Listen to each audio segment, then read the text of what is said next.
guys, so we're going to be making today brown bread. I wanted to show you how I store my flour. Okay, so as you may have seen in another video, I actually grind my own flour often, but sometimes I will make bread with 50, 60, 70% of my ground flour, which is with whole wheat. It's a hard wheat berry, and I will use bread flour for the remainder of it.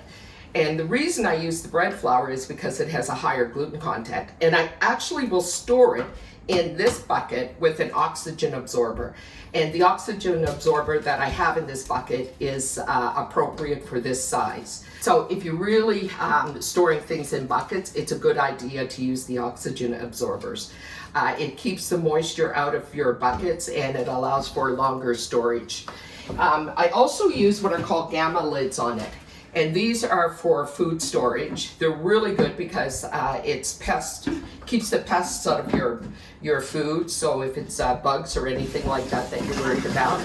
They cost a little bit more, but they are exceptional for food storage.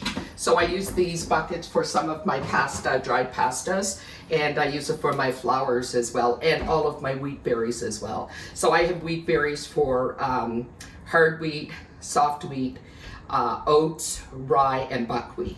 So it's a great way to store it. Now, to get on to the recipe, I just wanted to show you that quickly at first. So let's move over here and get on to the recipe, okay?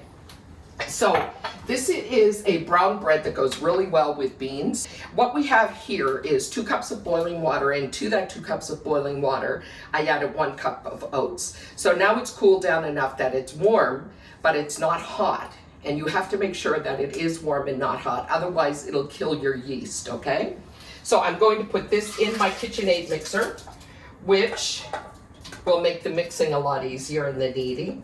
I'm also going to show you a few tips for making bread as we go through this. So as usual, I have my sink of hot soapy water for all of my items in there. For all of my dirty dishes, I should say, in there. Here I have a 1/2 cup of molasses, and I also am going to add to this 1/4 cup of brown sugar. Okay, that's for a little bit of the additional sweetness. Now I'm going to use my bucket, pull my bucket over here, and so I'm going to keep this out actually because I'm going to need it to eventually stir down the flour. Okay, let's start adding some flour. So I'm going to add just a few cups of flour to start out with. Let's say maybe 3. We have 3 cups of flour in there. To that, I'm going to add a tablespoon of yeast. This is not quick rise yeast. This here is just the yeast that I purchased at Costco. The reason I say it's not quick rise, because the way we're going to treat this when we make it, you're going to think it's quick rise because we're not going to give it 2 rises. Normally when you make bread and it's not a quick rise yeast, you make your bread, you let it rise in a bowl, you punch it down, you shape it, and then you let it rise in the pans if it's rolls or bread or whatever, and then you bake it. So we're going to do things a little bit different, and it's a lot faster making bread, and you get the result is every bit as good, okay? So let's just start this up first. And I am going to just mix this up a bit.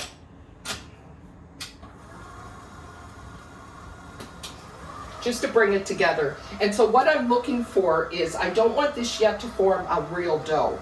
What I want is, I want this to form like a really soft, fluffy dough that probably will need another 2 or 3 cups of flour.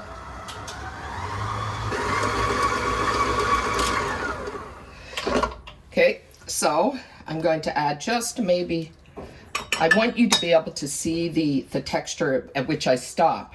And when I stop, what I'm going to do is just let it sit for 15 minutes.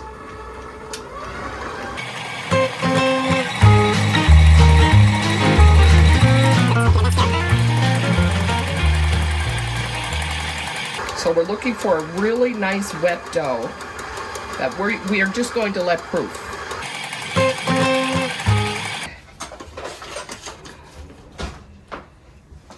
Okay. So I'm just going to scrape all of this down because I don't want it to stick there before I set this up for a few minutes to just proof. I'm just going to put that on for a few seconds. So you see the consistency of that? It's almost like a thick cake batter, right? Now what I'm going to do is I'm going to actually remove this like this. I'm still going to leave it on. And the reason I remove it is because I want to sit a dinner plate on top of it. And I want the dinner plate to be able to sit flat. If I leave it like this, the dinner plate can't sit flat because of the back. So I'm going to take this dinner plate, and now I'm going to set my timer for 15 minutes and let this just sort of start one of its first rises, okay? After we do this, we'll add more flour, our salt, our oil. I know years ago they used to use shortening. I actually prefer to use avocado oil or olive oil now. And then we're going to actually be ready to put it in the pan, shape it, and let it go. So it's been 15 minutes that we have allowed this to, the yeast to start its first ferment type thing. So now what I'm going to do is I'm going to slowly add more flour to get it to the typical bread consistency that we need, okay? So let's start like this.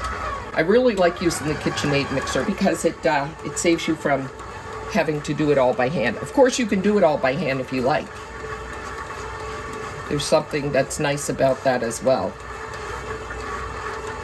Okay, so we're going to do it nice and slow just till we get to the consistency that we want. And as I've mentioned before, when you make bread or any sort of a dough, the amount of flour that you need to get to the proper consistency is always dependent on a variety of factors, and one of them is including the weather. So the more humid it is, the more flour you'll have to add. So we've got a nice dough there, but you can see it's still far too wet, right? So let's add a little bit more flour. In the recipe below, I'll show you the amount of flour that you should use, but more importantly, what I want you to see is the consistency you're looking for with a good bread dough. A good bread dough should still be just a little tacky to the touch. It should never be too dry. So we've got that to a good start. It's still a little wet. So now what I'm going to add to this is 2 teaspoons of salt. I'm using pink Himalayan salt, but you can probably use whatever you like. There we go.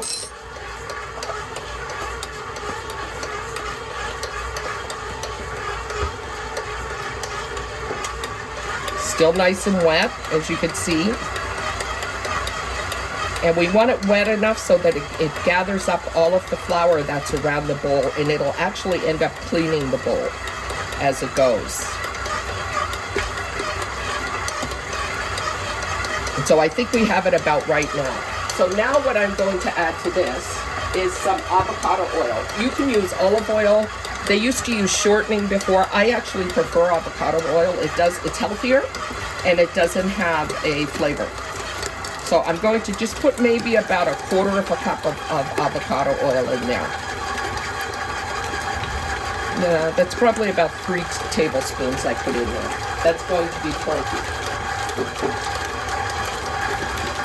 So eventually this oil will work its way in,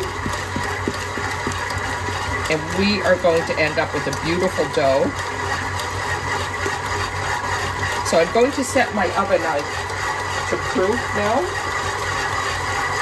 If you don't have a proof in your oven, what you can do is put your light on in your oven and put the bread in there to rise. It's totally up to you.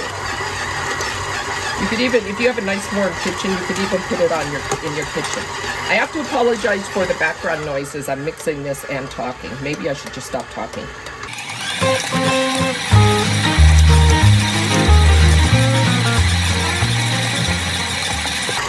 So you see how this here is still nice and tacky?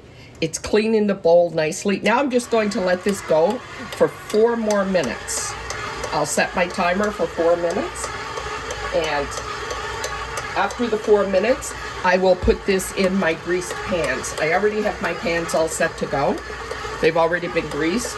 And I'm actually going to also put a little parchment paper in them just to be sure it doesn't stick on the bottom. Okay, so we're all set now. We have our dough ready.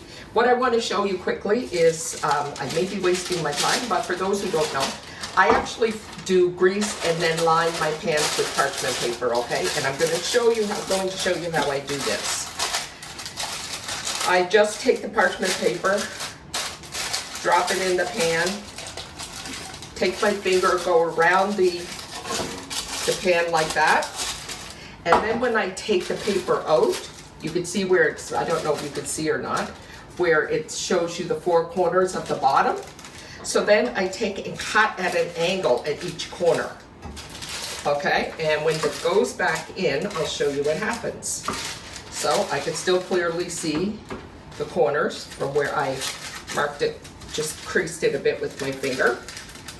So there, I cut it to four corners. I put it back in, and the four corners, it wraps around neatly. So you don't have the extra, and you can actually even cut it out if you like. Okay, so it fits in a lot neater that way than just dropping it in like this. Okay, so I'm just gonna do the second one. And you don't really have to do this if you have a pan that you're pretty sure will not stick, or you're sure will not stick. But I have occasionally, these are really good pans that I love, but I have occasionally had things stick in them. So I always do this now just to be sure. So again, I'm just gonna run my finger around the crease, take it out, flip it upside down so I don't get the grease everywhere.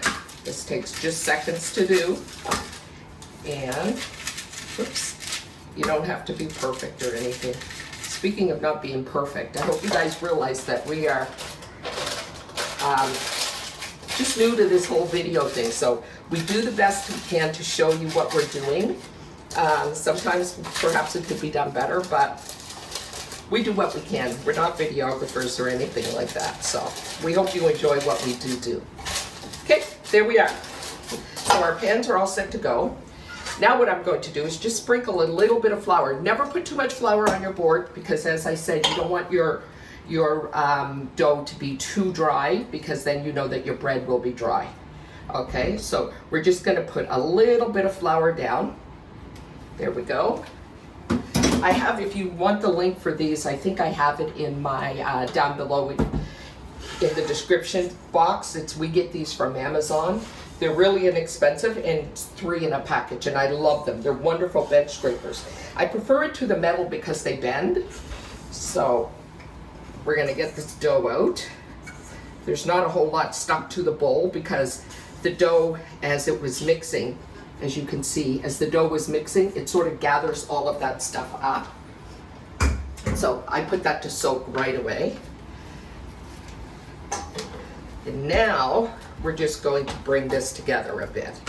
It is sticking a little bit, don't worry, that is totally fine. What I like to do is actually weigh my dough out, because I want both of the loaves to be the same size. So I like to just weigh it out, sprinkle a little bit of flour on and I put it to grams, because grams are smaller and they tend to give you a more accurate size. So what do we have here? 810 grams, 899. Okay, shaping your loaves, very easy, very, very simple. So you know this here's the length of your pan, right? Again, doesn't have to be accurate. We're just gonna pound this here out a little bit. Does not have to be accurate, guys. And then put a little flour there, but that's all right. The less flour I use, the better it'll be in the end. There we go. And we're going to tuck our ends under, pull our seams together, and there we go. Don't make it any more difficult than it needs to be there. The fact that I flattened it out a bit with my hand just now means nothing. When it rises, it will still give you the rounded loaf that you need, or most people look for. Doesn't matter to me if it rounds or not. As long as it tastes good, that's the important thing. Okay. This here is a little bit of a heavier bread, so it's not going to be the same as if it were a white bread. So keep that in mind. So there they are, and what I'll do is I will actually put them in the oven just like this. The oven's proofing. Like I said, if you don't have an oven that has the proofing setting, it's very easy. All you can do is put it in the oven, or if your kitchen's warm, just put it somewhere in your kitchen. It just needs to be someplace warm to rise. And you do not have to do this damp cloth over it. I do it because I find that when I put it in the oven on proofing, it is a dry sort of warmth. So by the time I take it out from proofing, this cloth will actually almost be dry. So anyway, let's just proof it and then we'll come back and bake it when it's finished. I'll show you after it's risen. Hi everyone. So I've just taken the bread out of the oven. It is proofed for an hour, and now I'm setting my oven to 350 and waiting for it to come to temp, and then I'm going to put the bread in the oven, and it should take about 25 minutes. So I'll let you know exactly how long it did take at the end of the video.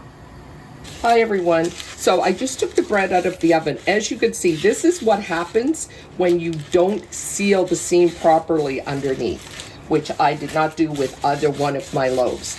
But if you seal the seam underneath when you're shaping it as I showed you, that will be fine. You won't have that happen. So that is the seam that came up on the side. Still really hot. The final bake time on this was 35 minutes. And I know that it was a little longer because this bread is a little bit denser. It's still really hot, as I said. So as I take it out, I'm going to try and not burn my fingers off. But it still looks like a beautiful, beautiful loaf of bread. So we'll have that today with our dinner of baked beans. And there we go. As I said, this here is, before I go, let me tell you, this is actually a dairy-free bread. So if you don't want the butter on top, that is not at all a necessity. I just do it, I think, because I'm used to doing it. But it just gives you a nice little finish on your top crust. So I hope you guys enjoyed this, and subscribe if you did, and let me know if there are some other videos you'd like to see. Thanks so much. So guys, our bread is out of the oven. It's cooled. I've sliced into it. It's absolutely delicious. I mean, it truly is delicious. It's got a nice sweet taste to it. You can taste the oats in it. I would highly recommend this. Highly recommend it. For those who don't like a sweet bread, I would just cut back a bit on the molasses, or even remove the little bit of brown sugar. But just try it. You see that you can do it in a mixer. You see how easy it is. Give it a try and leave a note below and let me know what you thought of it, okay? So thanks so much for joining us, and we'll see you in our next video. Bye-bye.